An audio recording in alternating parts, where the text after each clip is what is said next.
Hey everyone, welcome. Today, I'll be showing you exactly how you can claim compensation for a delayed flight in the UK. If you've ever experienced a delay of over 3 hours, or even a cancellation, you might be entitled to financial compensation from the airline. The process may seem complicated at first, but don't worry, I'm here to guide you step by step through it. First, it's important to know that under UK and EU regulations, passengers have the right to claim compensation if the delay was the airline's fault. This includes technical issues or operational problems, not bad weather or extraordinary circumstances.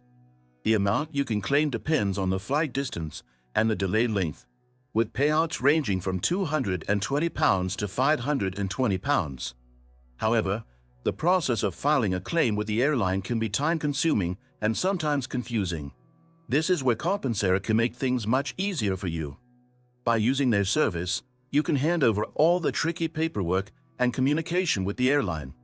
All you have to do is enter your flight details, and Compensera's team takes care of the rest. They only charge a fee if your claim is successful, so there's no risk for you. If you think you're eligible, follow the link in the description and get started today. Flight compensation claims are a legal right, and yet many people don't even know they qualify. Don't leave money on the table. Whether it's a delayed or canceled flight, you might be owed significant compensation. Make sure you follow along with the steps in this video, and you'll be well on your way to getting what you deserve. So, if you've experienced a flight delay of 3 hours or more, now's the time to act. Go check out Compensera, and don't forget to subscribe to this channel, hit that like button, and share this video with others who could use this information.